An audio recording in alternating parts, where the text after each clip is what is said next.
जय हिंद दोस्तों। मैं अभिषेक अवस्थी स्वागत करता हूं आप सभी का आपके अपने चैनल सिलेक्शन मेंटर पे। देखिएगा, आज हम लोग जो है वो प्रतियोगिता दर्पण का जुलाई माह का करंट अफेयर्स पढ़ेंगे।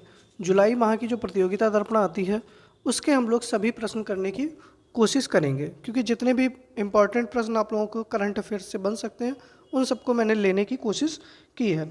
हालांकि अगर कुछ और भी चीज़ें लगेंगी तो उनको अगली क्लास में हम लोग कंप्लीट कर लेंगे। तो आप सभी लोग अगर तैयार हैं तो रेडी लिखिएगा। इसके साथ में आप लोग वीडियो को शेयर कर दीजिएगा और लाइक भी कर दीजिएगा। कल मैंने आप लोगों से बराबर की गुफाएं कहाँ स्थित हैं एक प्रश्न पूछा था, लेकिन उसका आंसर किसी ने नहीं दिया था। तो भैया थोड़ा सा हमारा भी साथ देते चलिएगा। आप लोगों के लिए वीडियो बन रही है तो पूरी मेहनत से बन रही है, तो थोड़ा सा वीडियो को आप लोग शेयर करते रहिएगा। चलिए, पहला प्रश्न हम लोग देखते हैं। पहला प्रश्न है कि कर्नाटक के वर्तमान मुख्यमंत्री कौन हैं? डी.के. शिव कुमार, वशवराज बोम्मई, सिद्धारमैया, थावरचंद गहलोत। बताइएगा। देखिएगा, कर्नाटक विधानसभा के चुनाव जो थे वो मई माह में हुए थे और 19 मई को, ठीक है, कर्नाटक की मुख्यमंत्री पद की शपथ जो है वो किसके द्वारा ली गई है? तो सिद्धारमैया के द्वारा ली गई है। तो सही आंसर क्या हो जाएगा? सी ऑप्शन सही हो जाएगा। डी.के. शिव कुमार जो हैं उन्होंने उप मुख्यमंत्री पद की शपथ ली। किसकी ली? उप मुख्यमंत्री पद की शपथ ली। और जो आपके बसवराज बोम्मई थे ये पूर्व मुख्यमंत्री थे, ठीक है, इनसे पहले भाजपा की गवर्नमेंट थी तो उसके ये मंत्री थे। और थावरचंद गहलोत जो हैं वो कर्नाटक के वर्तमान में क्या हैं? तो कर्नाटक के राज्यपाल हैं, ठीक है, ये भी आप लोग याद रखिएगा। अगर आपसे पूछ लिया जाए कि कर्नाटक विधानसभा की सीटें कितनी हैं, कुल कितनी विधानसभा सीट हैं कर्नाटक में, तो कुल विधानसभा सीटें जो हैं 224 हैं। कितनी है बेटा? 224 हैं, जिनमें से कांग्रेस को 135 सीट मिली। कितनी मिली? कांग्रेस को 135 सीट मिली हैं और उन कांग्रेस ने ही वहाँ पर अपनी सरकार बनाई है, ठीक है। तो पहले प्रश्न का सही आंसर क्या हो जाएगा? सी ऑप्शन आप लोगों का बिल्कुल सही हो जाएगा। दूसरा प्रश्न है कि भारतीय वायुसेना का पहला, तो देखिएगा ये वायुसेना लिखा है, ठीक है, यहाँ पे लिखे दे रहे हैं भारतीय वायुसेना का पहला विरासत केंद्र कहाँ स्थापित किया गया? चंडीगढ़, भोपाल, लखनऊ या सूरत में? तो देखिएगा, भारतीय वायुसेना के इतिहास व उससे जुड़ी विभिन्न उपलब्धियों को संरक्षित एवं प्रदर्शित करने के लिए एक वायुसेना विरासत केंद्र की स्थापना की गई। और इस विरासत केंद्र की स्थापना जो है बेटा कहाँ पर की गई? चंडीगढ़ में की गई। कहाँ पर? चंडीगढ़ में की गई। और इसका उद्घाटन जो था वो किसने किया? इसका उद्घाटन जो था वो रक्षा मंत्री राजनाथ सिंह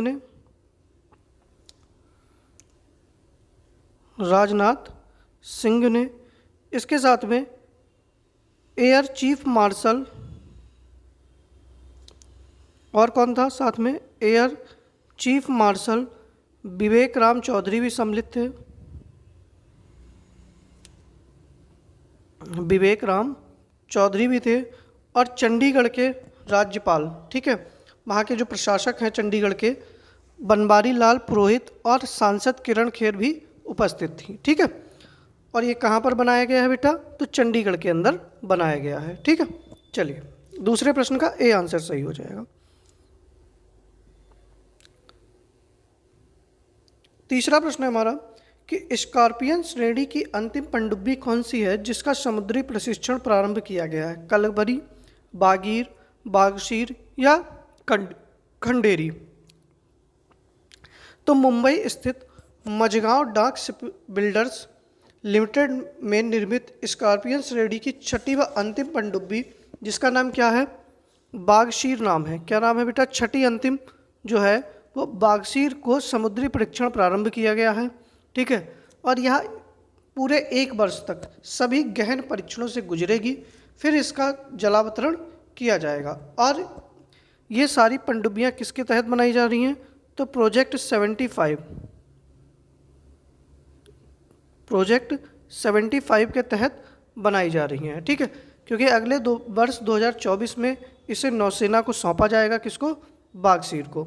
अच्छा, अगर आपसे पूछ लिया जाए कि कलवरी क्या थी, तो कलवरी जो थी वो पहली पनडुब्बी थी, स्कॉर्पियन श्रेणी की पहली पनडुब्बी। ठीक है, पहली पनडुब्बी थी जिसका नाम क्या था? INS कलवरी, जिसका जलावतरण 2015 में हुआ था और भारतीय नौसेना में इसको 2017 में शामिल किया गया था। INS खंडेरी जो थी वो दूसरी पनडुब्बी थी। ठीक है, वागीर जो थी वो 5वें नंबर की थी। इसके साथ में अगर आपसे पूछ ली जाए पहली, दूसरी, तीसरे नंबर की कौन सी थी, तो तीसरी पनडुब्बी थी बेटा INS करंज। कौन सी थी? INS करंज। और चौथी श्रेणी की जो पनडुब्बी थी उसका नाम था INS बेला। क्या नाम था? INS बेला। अच्छा, जो बागशीर है इसका नाम किसके नाम पर, मतलब इस पनडुब्बी का नाम जो है वो बागशीर ही क्यों रखा गया?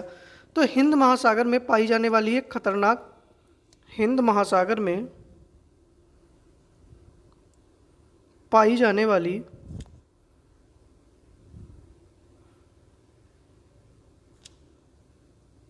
एक खतरनाक मछली के नाम पर। ठीक है, मछली के नाम पर इसका नाम रखा गया है। ठीक है, खतरनाक शिकारी मछली है बागशीर, हिंद महासागर में पाई जाती है, इसी के नाम पर जो स्कॉर्पियन श्रेणी की अंतिम पनडुब्बी है उसका नाम रखा गया है। ठीक है, तो तीसरे प्रश्न का सही आंसर सी ऑप्शन हो जाएगा। चलिए, चौथा प्रश्न है कि जर्मनी में संपन्न 61वें अंतर्राष्ट्रीय सुपर कंप्यूटिंग सम्मेलन में घोषित विश्व की 500 शीर्ष सुपर कंप्यूटिंग सूची में किस भारतीय AI सुपर कंप्यूटर को 75वीं रैंक प्रदान की गई? गंगा, परम, शिवाय या ऐरावत? तो देखिएगा, सबसे पहले तो एक प्रश्न आप यहीं से देखिएगा कि अंतर्राष्ट्रीय सुपर कंप्यूटिंग सम्मेलन का आयोजन कहाँ पर हुआ? तो बेटा जर्मनी के अंदर हुआ। कहाँ पर हुआ? जर्मनी के अंदर। और ये सब किस पर संबंधित है? तो कृत्रिम बुद्धिमत्ता के ऊपर ये संबंधित था। अच्छा, इसमें जो है पुणे में स्थित सीडेक,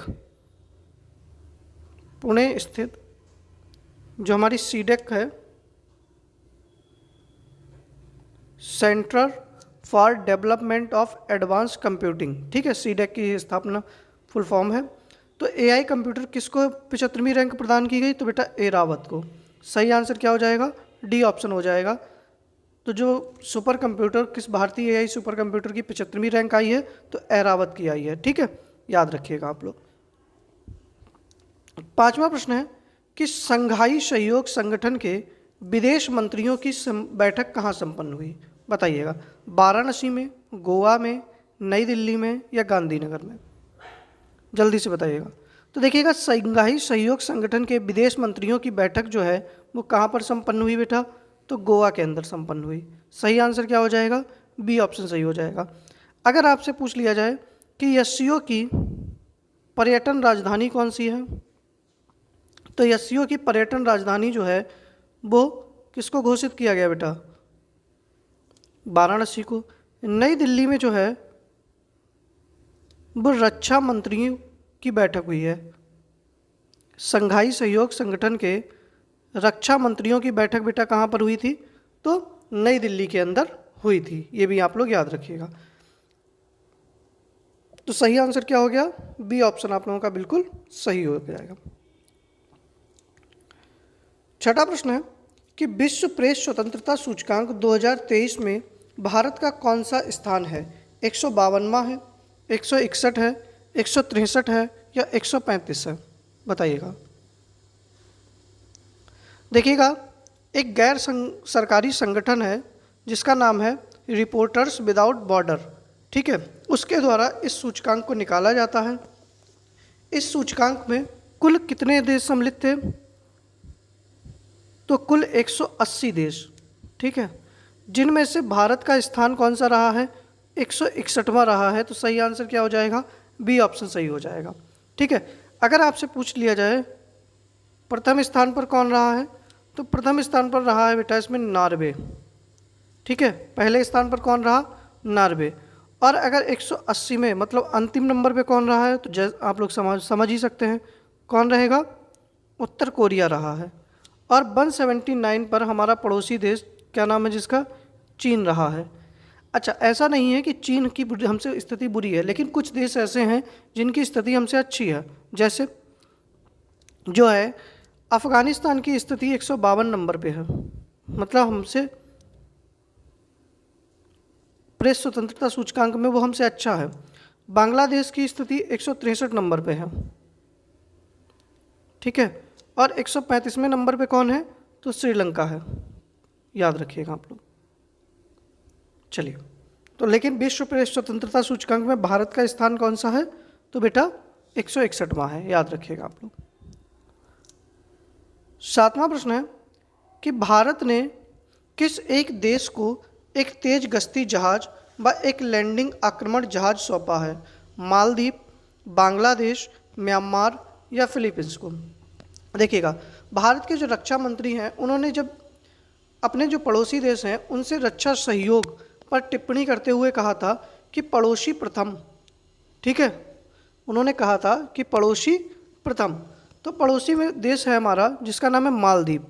क्या नाम है बेटा, मालदीव। मालदीव को एक तेज गश्ती जहाज व एक लैंडिंग आक्रमण जहाज सौंपा गया था, याद रखिएगा आप लोग।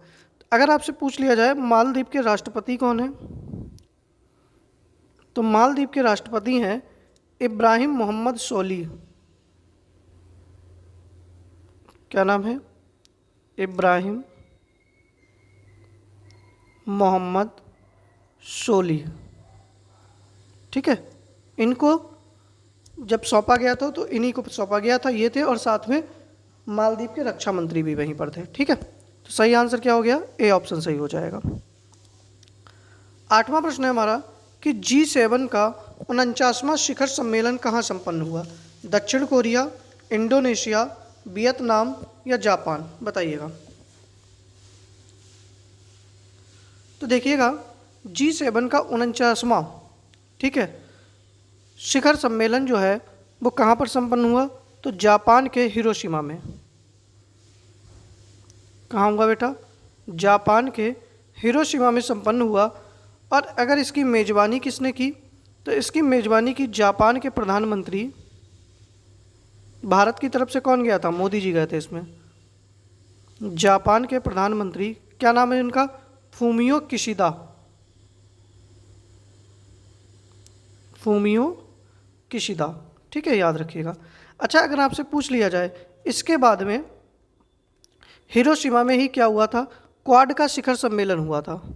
क्या हुआ था, क्वाड का शिखर सम्मेलन भी जापान के हिरोशिमा में हुआ। क्वाड में कौन कौन से देश सम्मिलित हैं, 4 देश हैं, कौन कौन से हैं जल्दी से बताइएगा, जापान, भारत, अमेरिका व ऑस्ट्रेलिया, ठीक है, याद रखिएगा। तो क्वाड का शिखर सम्मेलन भी हिरोशिमा में हुआ था, और G7 का 49वां शिखर सम्मेलन भी बेटा कहाँ पर हुआ है, तो जापान के अंदर हुआ है। अच्छा, G7 में कितने देश सम्मिलित हैं, तो कनाडा सम्मिलित है, फ्रांस है, जर्मनी है, इटली है, ब्रिटेन है, अमेरिका है। इसके अतिरिक्त यूरोपीय संघ के दोनों वरिष्ठ सदस्य भी इसके अधिकारी जो थे, यूरोपीय आयोग की अध्यक्ष थी और यूरोपीय परिषद के अध्यक्ष जो थे वो इस सम्मेलन में उपस्थित थे। इसके साथ में भारतीय प्रधानमंत्री नरेंद्र मोदी, ऑस्ट्रेलिया के प्रधानमंत्री गए थे, ब्राज़ील के थे, ठीक है, ये सभी लोग वहाँ पर शिखर सम्मेलन में सम्मिलित होने गए थे, ठीक है।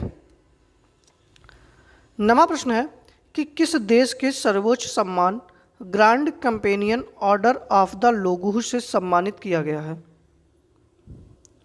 यहाँ पर प्रश्न थोड़ा सा ये हो जाना चाहिए था, किस देश के सर्वोच्च सम्मान से, ठीक है, पढ़ लीजिएगा, थोड़ी सी मिस्टेक हो गई है।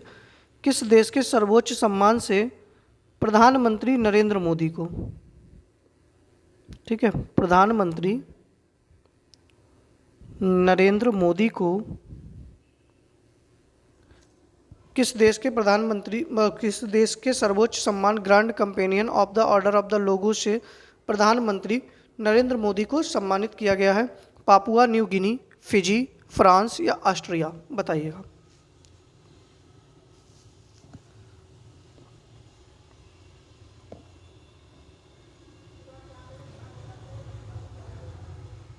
जल्दी से बताइएगा, सही आंसर क्या हो जाएगा। देखिएगा, तो grand companion order of the logo से ये सम्मान है पापुआ न्यू गिनी का। किसका है? पापुआ न्यू गिनी का है, जिसकी राजधानी क्या है बेटा? पापुआ न्यू गिनी की राजधानी क्या है? तो पोर्ट मोरेस्बी। आपने थोड़े दिन पहले चर्चा सुनी होगी, यहाँ के जो प्रधानमंत्री थे, ठीक है, प्रधानमंत्री थे जिनका नाम क्या था? James Marape. इन्होंने प्रधानमंत्री मोदी के पैर छुए थे। क्या तो छुए थे? पैर छूकर इनसे आशीर्वाद लिया था। तो आप लोगों को याद होगा, तो वो देश कौन सा था? पापुआ न्यू गिनी। और वहीं के सर्वोच्च सम्मान grand companion order of the logo से इनको सम्मानित किया गया। इसके बाद फिजी देश के सर्वोच्च सम्मान से भी नरेंद्र मोदी को सम्मानित किया गया था, क्योंकि इसके बाद वो कहाँ गए थे? फिजी गए थे, और उसके बाद में ऑस्ट्रेलिया गए थे। ठीक है, तो सही आंसर आप लोगों का क्या हो जाएगा? ए ऑप्शन आप लोगों का बिल्कुल सही हो जाएगा। ठीक है, चलिए 10वां प्रश्न है हमारा कि कोयला मंत्रालय की रिपोर्ट के अनुसार विगत 5 वर्षों में देश में कोयला उत्पादन में लगभग कितने प्रतिशत की वृद्धि देखी गई है? 25%, 20%, 23% या 28%? तो देखिएगा, कोयला मंत्रालय ने बताया है कि 2018-19 में कुल उत्पादन कितना था? 728.72 मिलियन, 728.72 मिलियन का 72 मिलियन टन का उत्पादन था, जो कि बढ़कर 2022-23 में कितना हो गया है? 893.08 मिलियन टन हो गया है। ठीक है, अगर आपसे पूछ लिया जाए कि 2022-23 में कोयला का कुल उत्पादन कितना हुआ, तो 893.08 मिलियन टन का हुआ है। तो लगभग जो है वो कितने प्रतिशत की वृद्धि हुई है? तो 22.6% की वृद्धि हुई है। तो लगभग में क्या हो जाएगा? 23%। ठीक है, तो लगभग 23% की वृद्धि देखी गई है। तो सही आंसर बेटा सी ऑप्शन हो जाएगा। आगे बढ़ते हैं अगले प्रश्न पर। 11वां प्रश्न है कि हाल ही में किस कंपनी को नवरत्न कंपनी का दर्जा दिया गया है? रेल विकास निगम को, ग्रामीण विद्युतीकरण निगम को, राष्ट्रीय ताप विद्युत निगम को, या भारतीय तेल निगम को? देखिएगा, रेल विकास को हम लोग क्या कहते हैं? रेल विकास निगम को RVNL। ठीक है, ग्रामीण विद्युतीकरण निगम को क्या कहते हैं बेटा? REC। राष्ट्रीय ताप विद्युत निगम को क्या कहते हैं? NTPC। और भारतीय तेल निगम को क्या कहते हैं? IOC। ठीक है, तो बताइएगा हाल ही में किस कंपनी को नवरत्न कंपनी का दर्जा दिया गया है? तो टोटल कुल नवरत्न कंपनियां कितनी हैं बेटा? 13 हैं। और अभी हाल ही में जो रेल विकास निगम, ठीक है, लिमिटेड जो है, इसको क्या किया गया है? नवरत्न कंपनी का दर्जा दिया गया है। ठीक है, तो सही आंसर क्या हो जाएगा? ए ऑप्शन सही हो जाएगा। अगर आपसे पूछ लिया जाए देश में महारत्न कंपनियां कितनी हैं? ठीक है, महारत्न कंपनी, तो महारत्न कंपनियां हैं कुल 12, जिनमें से अभी हाल ही में जो ग्रामीण विद्युतीकरण निगम है, इसको महारत्न कंपनी में शामिल किया गया। बाकी राष्ट्रीय ताप निगम और भारतीय तेल निगम ये भी महारत्न कंपनियां ही हैं। ठीक है, ये भी आप लोग याद रखिएगा। चलिए आगे बढ़े अगले प्रश्न पर। 12वां प्रश्न है कि भारतीय जीवन बीमा के नए चेयरमैन किसे नियुक्त किया गया है? बताइएगा, प्रवीण सूद को, सिद्धार्थ मोहंती को, आर दिनेश को, या मनोज सोनी को? बताइएगा। तो देखिएगा, भारतीय जीवन बीमा निगम के नए चेयरमैन जो हैं वो बेटा कौन बने हैं? तो सिद्धार्थ मोहंती बने हैं। ए ऑप्शन आप लोगों का बिल्कुल सही हो जाएगा। जो प्रवीण सूद हैं वो CBI के निदेशक बने हैं। किसके? CBI के निदेशक बने हैं, याद रखना आप लोग। जो आर दिनेश हैं बेटा, ये क्या बने हैं? तो भारतीय उद्योग परिसंघ के अध्यक्ष बने हैं। भारतीय उद्योग परिसंघ के अध्यक्ष।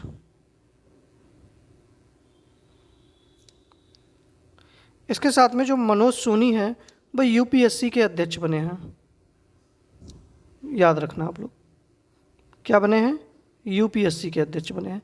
इसके साथ में 3 प्रश्न और हैं आपके सामने कि नेस्कॉम के नए चेयरमैन कौन बने हैं, बैंक ऑफ बड़ौदा के नए प्रबंध निदेशक और सह सीईओ कौन बने हैं, बैंक ऑफ इंडिया के नए प्रबंध निदेशक और सह सीईओ किसको नियुक्त किया गया है, जल्दी से बताइएगा। तो देखिएगा, माइक्रोसॉफ्ट इंडिया के अध्यक्ष श्री अनंत माहेश्वरी को, ठीक है, क्या बनाया गया है, NASSCOM national association of software and service companies का चेयरमैन वर्ष 2023-24 के लिए बनाया गया है। क्या नाम है इनका, अनंत माहेश्वरी। किसको बनाया गया है बेटा, अनंत माहेश्वरी को बनाया गया है।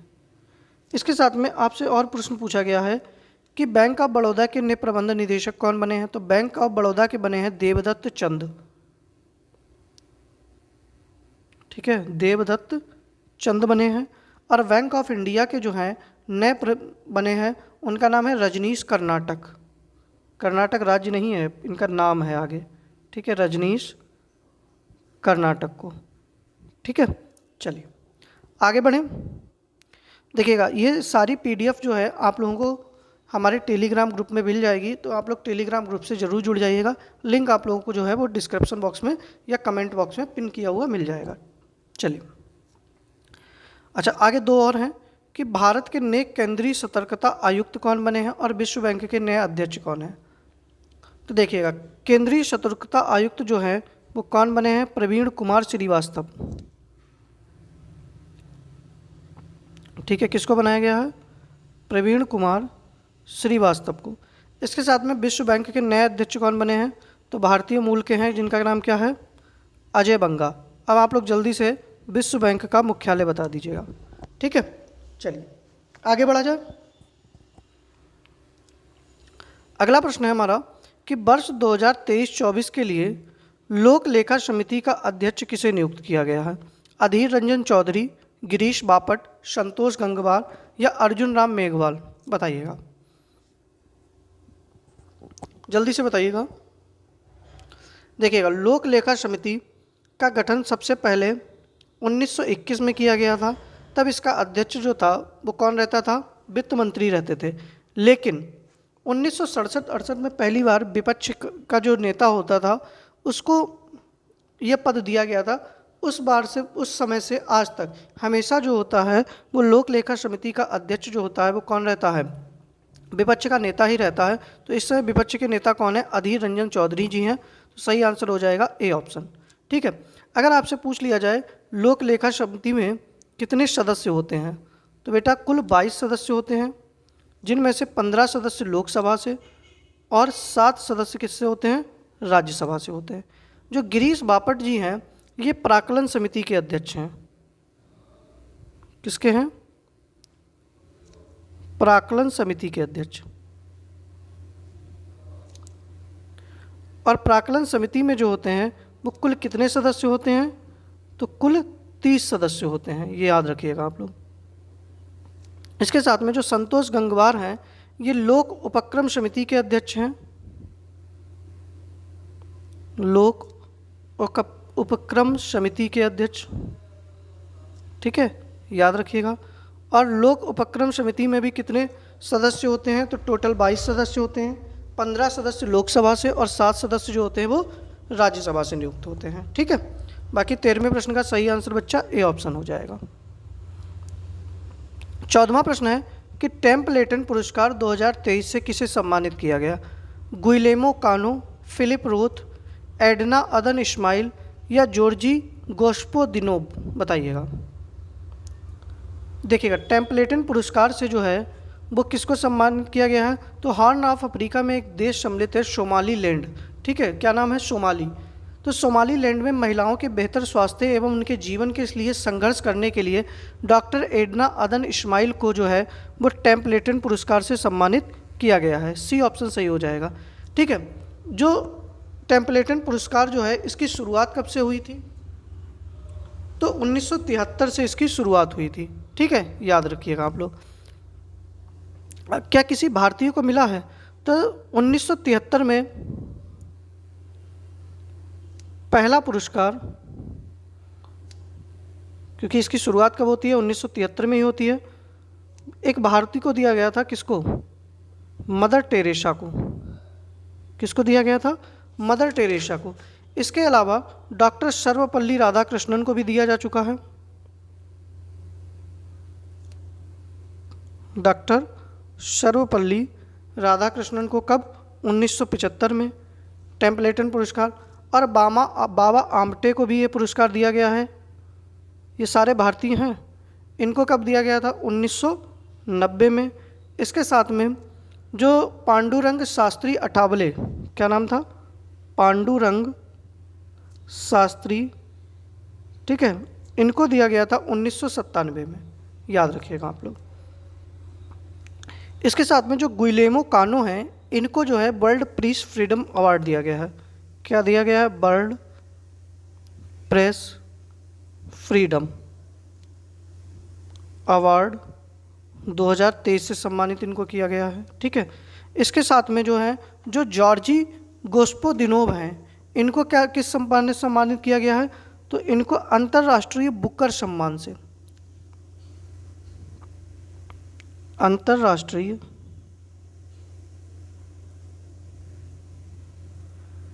बुकर सम्मान से, ठीक है, समझ लीजिएगा, अंतर्राष्ट्रीय बुकर पुरस्कार से सम्मानित किया गया है। किसको? जॉर्जी गोस्पोदिनोव को, क्योंकि इनका एक उपन्यास था टाइम शेल्टर, ठीक है। क्या नाम था? टाइम शेल्टर को यह अवार्ड दिया गया है, ठीक है। चलिए 14वें प्रश्न का सही आंसर क्या हो गया? सी ऑप्शन सही हो जाएगा। 15वां प्रश्न है हमारा कि लॉरियल विश्व खेल पुरस्कार 2023 में वर्ष के सर्वश्रेष्ठ पुरुष खिलाड़ी के रूप में किसे चुना गया? क्रिश्चियन एरिक्सन को, लियोनेल मेसी को, इलिन जो यू को, या कार्लोस अल्कराज को? तो देखिएगा, खेल जगत का सर्वाधिक प्रतिष्ठित पुरस्कार है जिसका नाम है लॉरियल पुरस्कार। इसमें सर्वश्रेष्ठ खिलाड़ी का अवार्ड जो है वो अर्जेंटीना के फुटबॉलर लियोनेल मेसी को दिया गया। किसको दिया गया? लियोनेल मेसी को। और अगर इसी में आपसे पूछ लिया जाए सर्वश्रेष्ठ महिला खिलाड़ी, ठीक है, सर्वश्रेष्ठ महिला खिलाड़ी के रूप में जमैका की एक एथलीट थी जिनका नाम था सेली एन फ्रेशर, ठीक है, इनको दिया गया है, ठीक है, याद रखिएगा आप लोग। बाकी जो आपके खिलाड़ी हैं इलिन जो यू, इनको इस action sports person of the year चुना गया है। कार्लोस अल्कराज को Laureus breakthrough of the year चुना गया है। कार्लोस अल्कराज जो हैं वो स्पेन के टेनिस खिलाड़ी हैं, ये भी आप लोग याद रखिएगा, ठीक है। चलिए फिर कुछ बुक्स हैं हमारी, आप लोग देख लीजिएगा कि द हाफ मून पुस्तक के लेखक कौन है, द कॉबिनेंट ऑफ वाटर पुस्तक के लेखक कौन है, द डे ड्रीम्स कौन है, किसने लिखी है, और the golden years the many Joy of living a good long life. तो 4 पुस्तकें हैं, चारों के लेखक का नाम बताइएगा। तो द हाफ मून जो है इसके लेखक हैं Mary Beth Queen, Mary Beth, ये कैसा लिख रहा है,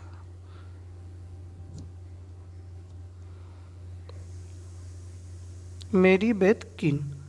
इसके साथ में जो द कॉबिनेंट ऑफ वाटर ये लिखिए अब्राहम बर्गीस ने,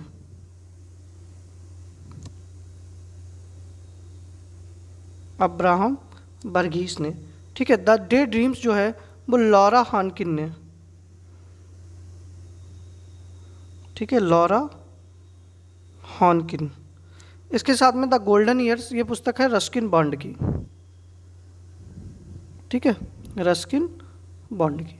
चलिए आगे बढ़ें। 7वां प्रश्न है कि राष्ट्रीय प्रौद्योगिकी दिवस कब मनाया जाता है? 3 मई, 7 मई, 8 मई या 11 मई? जल्दी से बताइएगा। तो देखिएगा राष्ट्रीय प्रौद्योगिकी दिवस जो है वो कब मनाया जाता है बेटा? तो सही आंसर हो जाएगा 11 मई को, डी ऑप्शन सही हो जाएगा। 3 मई को हम लोग कौन सा दिवस मनाते हैं? तो विश्व प्रेस स्वतंत्रता दिवस, विश्व प्रेस स्वतंत्रता दिवस को मनाते हैं। 7 मई जो है इसको हम लोग मनाते हैं विश्व एथलेटिक्स दिवस,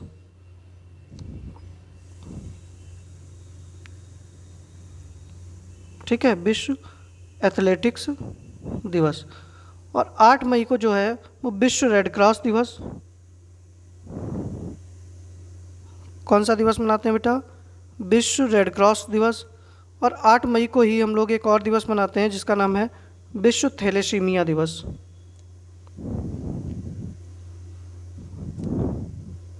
ठीक है, विश्व थैलेसीमिया दिवस, याद रखिएगा आप लोग। चलिए आगे बढ़ते हैं अगले प्रश्न पर। अगला प्रश्न है 18वां कि मलेशिया मास्टर्स बैडमिंटन का एकल खिताब किसने जीता? Akane Yamaguchi, HS. प्रणय, बेग यांग हॉग या जूलियन बीबर? बताइएगा। तो देखिएगा, मलेशिया मास्टर्स बैडमिंटन, इसका आयोजन मलेशिया के कुआलालंपुर में हुआ था और इसमें चीन के खिलाड़ी बेंग यांग हांग को हराकर एच.एस. प्रणय, जो कि कैसे खिलाड़ी हैं? भारतीय खिलाड़ी। ठीक है, तो किसने जीत लिया है? एच.एस. प्रणय। यकाने यामागुची जो हैं ये जापान की महिला खिलाड़ी हैं, इन्होंने महिला एकल का खिताब जीता है। ठीक है, इन्होंने क्या क्या जीता है? महिला एकल जीता है। ठीक है, चलिए आगे बढ़ते हैं अगले प्रश्न पर। 19वां प्रश्न है कि निम्न में से किसने इंटरनेशनल मास्टर्स का खिताब जीता है? बताइएगा। शतरंज से रिलेटेड एक अवार्ड है जिसका आयोजन जो है वो कहाँ पर हुआ है? बुडापेस्ट में। ठीक है, कहाँ हुआ आयोजन? बुडापेस्ट में आयोजन हुआ। और यह खिताब जो है बेटा वो किसने जीता है? तो नोएडा की रहने वाली हैं बंतिका अग्रवाल। क्या नाम है? बंतिका अग्रवाल के द्वारा ये अवार्ड जीता गया है। तो सही आंसर क्या हो जाएगा? ए ऑप्शन आप लोगों का बिल्कुल सही हो जाएगा। आगे बढ़ें। 20वां प्रश्न है कि आईपीएल के 16वें संस्करण का खिताब किसने जीता? Mumbai Indians, royal challenger Bengaluru, Rajasthan Royals या चेन्नई सुपर किंग्स? तो बताइएगा। तो देखिएगा, 16वां संस्करण जो था, ठीक है, इसका अवार्ड किसने जीता था बेटा? तो चेन्नई सुपर किंग्स ने जीता। डी ऑप्शन आप लोगों का सही हो जाएगा। ठीक है, किसको हराया? उपविजेता कौन रहा है? तो उपविजेता रही थी हार्दिक पांड्या की टीम, जिसका नाम क्या था? गुजरात टाइटंस। ठीक है, अगर आपसे पूछ लिया जाए कि पर्पल कैप किसको मिली थी? बताइएगा। तो पर्पल कैप किसको मिली थी? मोहम्मद शमी को। जो सर्वाधिक विकेट लेता है उसी को क्या मिलता है? पर्पल कैप मिलती है। और सर्वाधिक बैट्समैन जो वो जिसने रन बनाए थे, जिनको ऑरेंज कैप मिली थी, उनका नाम क्या था? शुभमन गिल, जिन्होंने सबसे ज़्यादा रन बनाए थे, शुभमन गिल। ठीक है, चलिए आगे बढ़ते हैं अगले प्रश्न पर। अगला प्रश्न है कि जलवायु परिवर्तन पर पीटर्सबर्ग संवाद का आयोजन कहाँ किया गया? बर्लिन, संयुक्त अरब अमीरात, भारत या पोलैंड? तो देखिएगा, जलवायु परिवर्तन पर पीटर्सबर्ग संवाद का आयोजन जो है वो बर्लिन में किया गया। तो सही आंसर बेटा क्या हो जाएगा?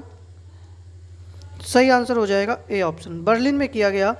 और इसकी मेज़बानी जो है वो किसने की?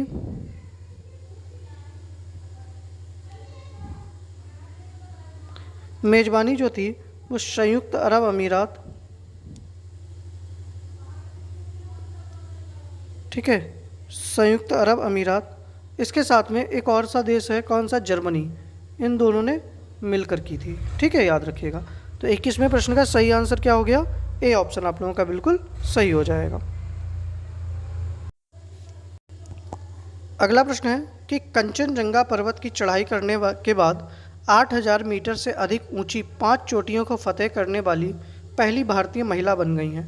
प्रियंका नुटक्की, प्रियंका मोहिते, मीना कंडास्वामी, रितु खंडोरी।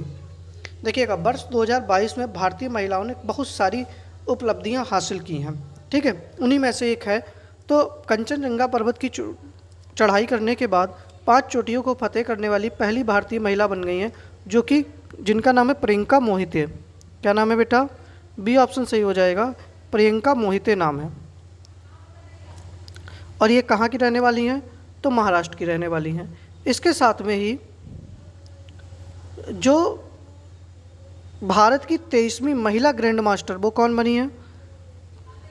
23वीं शतरंज की, ठीक है, महिला ग्रैंड मास्टर वो प्रियंका नुटक्की बनी है। जो मीना कंडा स्वामी हैं, इन्होंने क्या किया है? तो ये भारत की एक लेखिका या कवित्री हैं।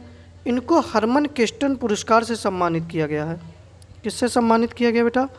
हरमन केस्टन पुरस्कार दिया गया है 2022 में, ठीक है। इसके साथ में जो रीतू खंडूरी हैं, इन्होंने क्या किया है?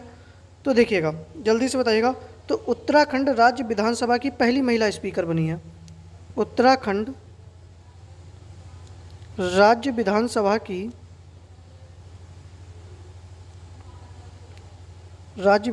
की पहली महिला स्पीकर,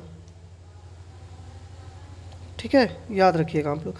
इसके साथ में ही जो इंदु मल्होत्रा थी, उनका नाम आप लोगों को याद होगा कि जब प्रधानमंत्री नरेंद्र मोदी के ऊपर क्या हुआ था? हमला हुआ था। कहाँ? प्रधानमंत्री की सुरक्षा चूक का पंजाब में जो हमला हुआ था, तो उसकी जांच जो थी वो किसको सौंपी गई थी? इंदु मल्होत्रा को सौंपी गई थी। Shivangi Singh Rafale fighter jet उड़ाने वाली पहली भारतीय महिला बनी है, ठीक है। चलिए, 23वां प्रश्न है कि निम्नलिखित देशों में से किसी एक के पास अपनी उपग्रह मार्ग निर्देशन नेविगेशन प्रणाली है। किसके पास है? ऑस्ट्रेलिया, कनाडा, इजराइल या फिर बेटा जापान के पास में? जल्दी से बताइएगा, सही आंसर आप लोगों का क्या हो जाएगा? तो सही आंसर क्या हो जाएगा? जापान के पास। किसके पास बेटा? जापान के पास अपनी खुद की उपग्रह मार्ग निर्देशन, जिसको नेविगेशन प्रणाली है। तो सही आंसर क्या हो जाएगा? डी ऑप्शन आप लोगों का सही हो जाएगा। 24वां प्रश्न है कि हाल ही के वर्षों में चाड, गिनी, माली और सूडान ने निम्नलिखित में से किसी एक कारण से अंतर्राष्ट्रीय ध्यान आकर्षित किया है जो इन सभी देशों से संबंधित है। तो मतलब ये 4 देश हैं, चाड, गिनी, माली और सूडान। इन्होंने क्या किया है? अंतर्राष्ट्रीय ध्यान आकर्षित किया है।